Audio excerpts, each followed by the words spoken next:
Hola muchachos, buenas tardes. Esperando se encuentren bien. El día de hoy vamos a trabajar un tema que es de suma importancia, al igual que todos los temas de filosofía. Este es el relacionado a la filosofía de la época de la Edad Media, del Medioevo. Esta es una época pues bastante importante ya que abarcó muchísimos años, desde el 400 hasta el 1400.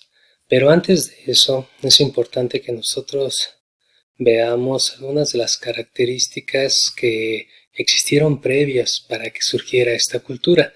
Y una de ellas es que, por ejemplo, nosotros ya vimos la cultura griega, vimos algunas características, observamos algunas situaciones de esta cultura y vimos algunos mitos, dioses, etcétera.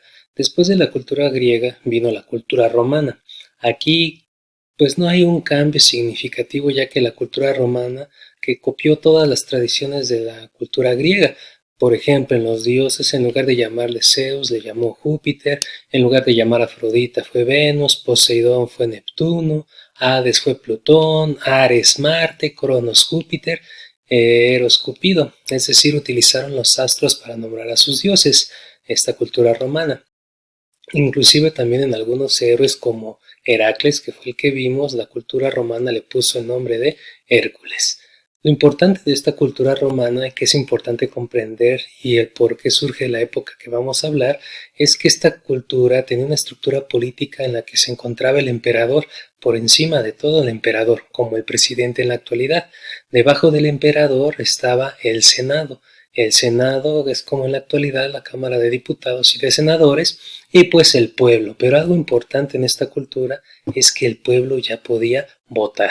Aquí empezaron los comicios en donde ya se elegía a qué representante iba a estar en el Senado para hablar sobre las problemáticas de alguna colonia. Entonces esto pues viene desde la cultura romana. Aquí las votaciones pues son similares a las que nosotros practicamos en el día de hoy. Otra característica de este pueblo romano es que fue un pueblo conquistador, es decir, tuvo bajo sus dominios gran parte de Europa.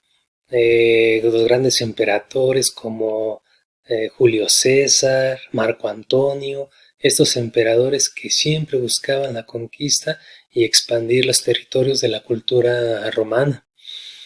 Aquí también en esta cultura surgieron algunos pensadores, vamos a hablar de uno de ellos muy rápidamente que fue Séneca, que dentro de sus frases más célebres él decía que saber más que los demás es fácil, lo difícil es saber algo mejor que los demás. ¿Qué quiere decir esto? Cualquiera puede tener conocimientos, pero mejores conocimientos es ahí donde nosotros nos debemos especializar para poder lograr estos mejores conocimientos. También surgió un escritor llamado Virgilio, en el cual escribió un libro que se llamaba La Eneida, etcétera.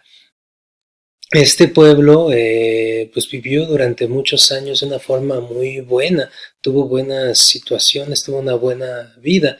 ¿El problema cuál es? Pues hubo muchas situaciones que derivaron en el decaimiento de esta cultura. Uno de ellos pues fue el exceso de diversión. Ya en las finales de esta cultura pues la diversión era lo principal para ellos. La gente prefería el circo que hacer los deberes que tenía, es decir, acudían al Coliseo romano para presenciar esas batallas entre los hombres con bestias, con animales, y pues dejaban de lado sus responsabilidades.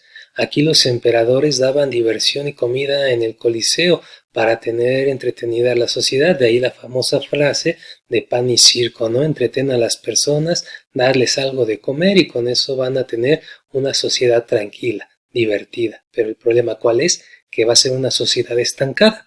Se hacían las fiestas y este es uno de los principales situaciones con un emperador que se llamaba Calígula, en cual estas fiestas llamadas las bacanales, que eran orgías, imagínense, el emperador inclusive ordenaba al Senado que todas sus esposas se prostituyeran ahí en estas fiestas bacanales para que las personas del pueblo pudieran acceder a este tipo de mujeres.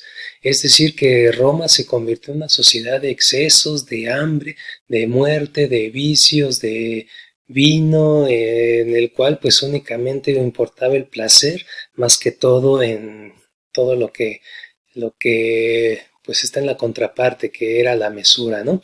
Aquí los romanos se fueron más por ese sentido de la desmesura, no les importaba que tuvieran ciertas actividades, preferían divertirse y por eso pues surgen diversas situaciones. Los romanos ya no se sentían a gusto, ya ante tantos excesos, tanta hambre, tanta muerte, pues surge por ahí un pensador en esta cultura romana. Surge un pensador, el cual pues este pensador da valores, este pensador dice que hay que ayudar al prójimo, que hay que vivir en armonía, que no es recomendable tener excesos, porque si seguimos en esta vida de excesos, pues lo más seguro es que nuestra vida va a ser sin sentido, sin un punto determinado a dónde ir, sino nada más como una persona errante. Entonces aquí este personaje predicaba también el amor a los demás, ama al prójimo. Y lo nuevo, pues que existe solo un Dios, que ya no hay muchos dioses y que este Dios tiene la reivindicación de todas las personas, el orden, el bienestar, la felicidad. Es decir, que si te comportas bien, pues probablemente podrías acceder al cielo. Imagínense las personas al tener a sus dioses que ya no les daban respuesta para poder mejorar su condición de vida, entonces pues voltearon a ver a este personaje. Esto pues tardó muchos años porque del 0 al 400 es cuando más o menos este personaje empezó a tomar fuerza. Entonces esto pues trajo a los romanos una visión diferente y entonces es donde surge aquí una institución que da poder y legitimación a este personaje. ¿La institución cuál fue? Pues la iglesia. La iglesia toma el control de todo, tanto de la política, la formación de las personas, y esto lo hace mediante la idea de Jesús, este personaje que predicaba de forma diferente. Jesús pues lo divinizó. ¿Qué quiere decir esto? Pues que le puso las características, que caminaba por el agua ahora, que convertía convertía el agua en vino, que daba alimento con una hogaza de pan a toda una comunidad y diferentes cuestiones divinas. Pero eso sí, la misma iglesia trató de quitarle todas las características terrenales para que sí pensáramos nosotros que este era el elegido de Dios y que por lo tanto sí podría traer una reivindicación del pueblo.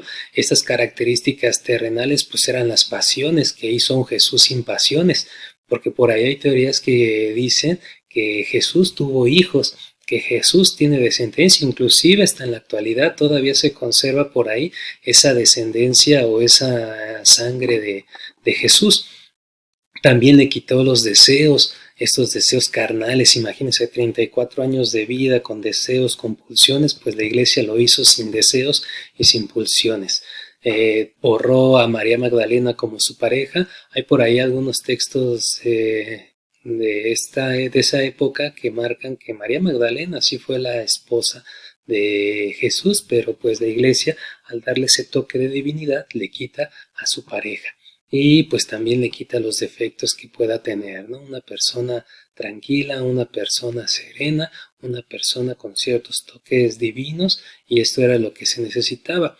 Entonces pues las personas voltearon, vieron que él podría reivindicar a la sociedad y empezaron a creer más y más personas en esta persona y por lo tanto en la iglesia.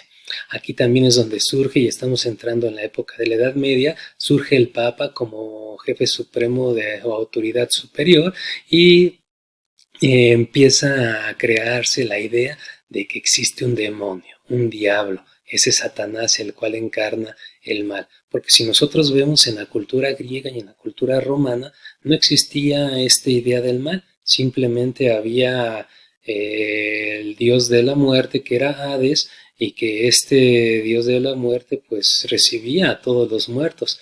Ajá. Eso sí, se dividía el inframundo de diferentes maneras de acuerdo a tu vida, pero no existía un ser como tal que castigaba si es que te portabas mal. Y aquí ya tenemos esta idea del demonio. Pero surge por algo esta idea del mal, esta idea del demonio. ¿Por qué? Pues porque habría que tener controlada a la sociedad. ¿Cómo vamos a tener controlada a la sociedad? Pues hay que, primero, por una característica, quitarles el conocimiento.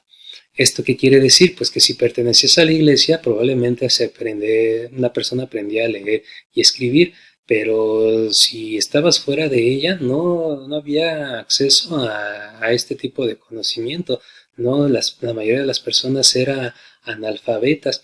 Todos los textos escritos del pasado los tenía la iglesia y siempre restringía el acceso a ellos. Solamente si pertenecías a la iglesia podías leer algún texto de la cultura griega, de la cultura romana o babilónica, pero nada más. Si pertenecías a la iglesia, si estabas fuera de ella, no. Y aparte, pues pocas personas sabían leer o escribir, y si alguien tenía conocimientos y se encontraba fuera de la iglesia, pues entonces se le consideraba como una persona hereje, porque pues seguramente aprendió a leer y a escribir con un pacto con el demonio, que eran de los pretextos que utilizaba mucho la iglesia. Es aquí, en este punto, donde surge un sistema de control bastante fuerte, que es la Santa Inquisición. Esta Santa Inquisición, pues, tomaba como eje principal que cualquier forma de pensar diferente a lo que pensaba la iglesia, pues se le consideraría como una herejía. Si creías en otros dioses diferentes a la iglesia, pues era herejía. Mujeres sospechosas por practicar brujería, pues tenían un pacto con el demonio, por eso tenían conocimientos, y aunque fueran conocimientos heredados de su mamá, que le enseñó cómo curar un empacho, una gripa con plantas medicinales, a pesar de esto, pues ya se le consideraba herejía. Si curaban a alguien, era seguramente por pactos con el mal.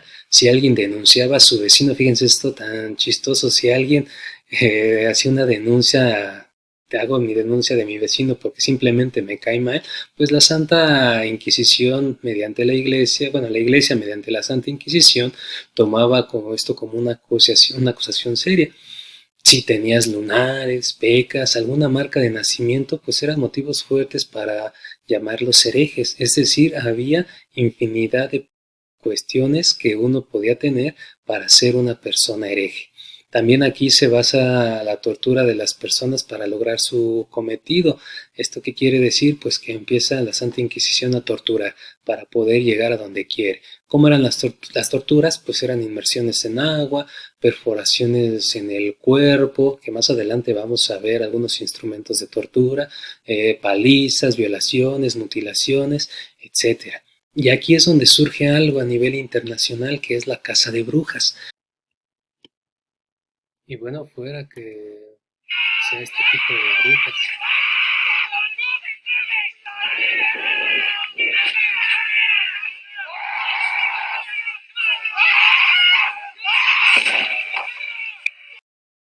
Aquí, pues, pobre de las mujeres, porque eran las primeras en que huían y la que tenían que cuidarse de este tipo de cuestiones. ¿Por qué? Porque pues muchas mujeres fueron quemadas en esa época de la Santa Inquisición. Aquí se vinculó a las mujeres con el diablo, y esto viene desde el primer momento en que Eva muerde la manzana. Entonces desde ahí se habla de que las mujeres tienen cierto pacto con el diablo, porque fue la serpiente quien indujo a Eva a morder esa manzana. Por lo tanto, pues el simple hecho de ser mujer ya era como un nivel, un pacto o algo de sospecha con el diablo, que había un pacto con el diablo. Entonces aquí pues había muchas problemáticas para ellas. En ocasiones una simple acusación hasta de un niño bastaba para considerar a una persona bruja. Imagínense, vas en la calle y de repente un niño está bromeando y dice, mira, una bruja. Pues en ese momento, si había un personal de la Inquisición, pues volteaba a ver, y con eso era motivo suficiente para tomarla como bruja. Aquí es que pues cualquier situación, cualquier problema que uno llegara a tener puede llegar hasta la Santa Inquisición y por lo tanto ser considerado hereje. Un ejemplo es que había personas que decían sentir la presencia de espíritus malignos al estar cerca de otras, y por esto la Santa Inquisición ya veía como una prueba irrefutable. Imagínense, o sea, como si yo en este momento se acerca alguien y digo, siento algo maligno en ti, ya con eso era motivo suficiente para considerarla bruja. Entonces, pues la iglesia obviamente tomaba cada pretexto para quemarla. A veces se hacía en público, normalmente se hacía en público, porque pues así era una forma de control. ¿Qué lograba esto? Pues que las personas tuvieran miedo, que toda la sociedad de la época medieval tuviera miedo debido a estos instrumentos de tortura, un método de control muy fuerte, el miedo. Si tienes una sociedad con miedo, pues tienes una sociedad controlada. Y otra situación, en la época medieval no hubo conocimiento para las personas. Entonces miedo y conocimiento, y sin conocimiento, miedo y analfabetas, pues es una clara relación de ignorancia, por lo tanto, una fácil situación de dominio y es una forma de controlar a la sociedad. Muchos gobiernos en la actualidad todavía ocupan este tipo de situación en el que el miedo y el control son fundamentales para el miedo y tener en la ignorancia a las personas son fundamentales para tener el control de todo.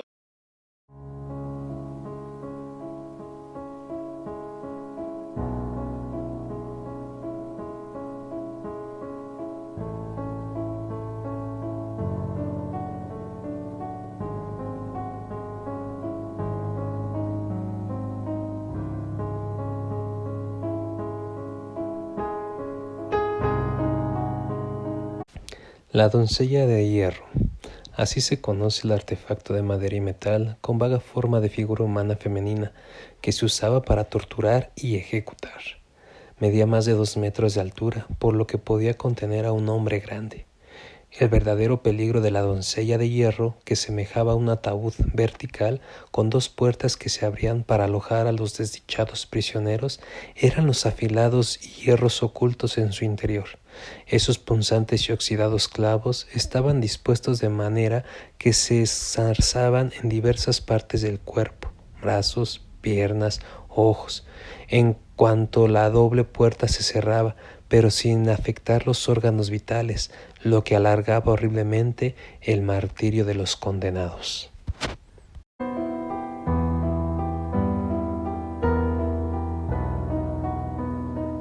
La sierra es un instrumento de tortura y ejecución. Es muy sencillo, pero a la vez muy eficaz. Consistía simplemente en colgar a la víctima boca abajo y cortarla por la mitad, partiendo de la ingle, con una sierra muy afilada. El reo siente todo el proceso hasta que la sierra avanza un poco más del ombligo.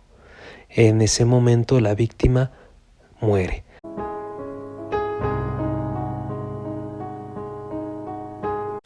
El empalamiento. Una enorme estaca perforaba y atravesaba el cuerpo de un extremo al otro. Se solía perforar al sentenciado por el ano hasta que la estaca salía por la boca. Normalmente en este proceso se solía morir, pero se daban casos en los que sobrevivía el sufrimiento durante casi un día. El empalamiento siempre se realizaba en público y solía dejar el cadáver a la intemperie para alimentar los animales carroñeros y servir como escarmiento para el resto de la población.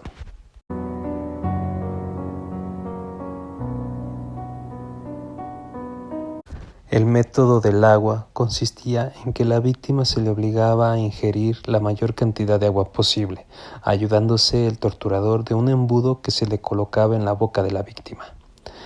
En estas sesiones se les hacía tragar aproximadamente unos 10 litros, provocando una terrible sensación de ahogo, produciéndose en la mayoría de las ocasiones la explosión del estómago. En otras, el verdugo golpeaba fuertemente el estómago lleno de agua, lo que provocaba el mismo fin, la explosión de los intestinos.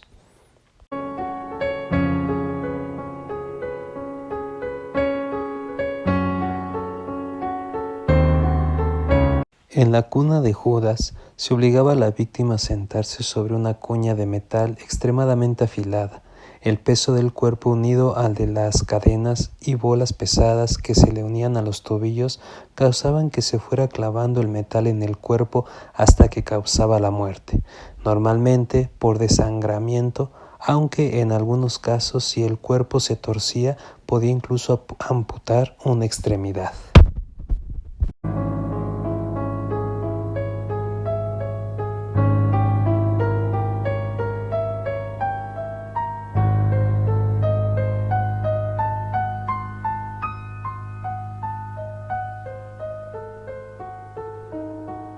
El potro es un instrumento de tortura en el que la víctima, atada de pies y manos con unas cuerdas o cintas de cuero a los 2 extremos de este aparato, era estirada lentamente, produciéndole la luxación de todas las articulaciones, muñecas, tobillos, codos, rodillas, hombros y caderas.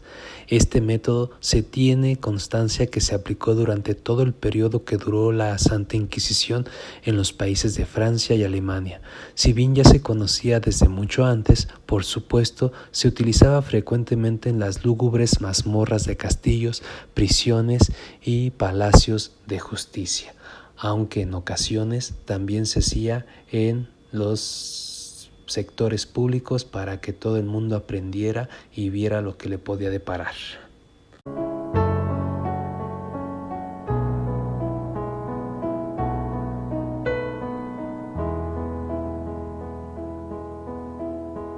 El collar de púas punitivo estaba provisto de pinchos en todos los lados de este instrumento, que pesa más de 5 kilogramos. Se cerraba en el cuello de la víctima y a menudo se convertía en un medio de ejecución. La erosión hasta el hueso de la carne del cuello, hombros y mandíbula, la progresiva gangrena, la infección febril, la erosión final de los huesos mismos, sobre todo de las vértebras descarnadas, conducen a una muerte segura en poco tiempo.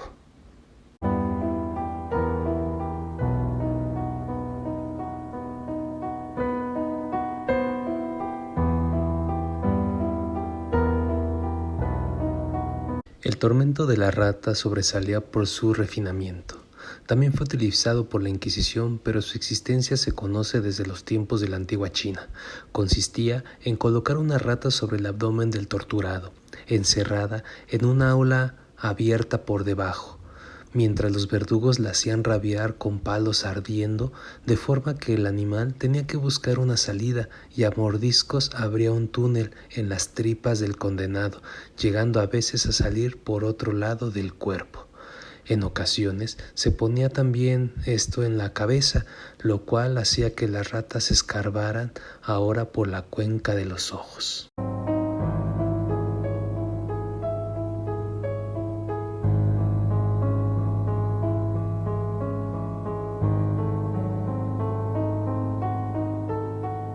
La pera era un instrumento de tortura usado por la Iglesia y también por las autoridades reales contra personas que tenían la desdicha de ser acusadas de herejía o mujeres acusadas de tener relaciones con el diablo.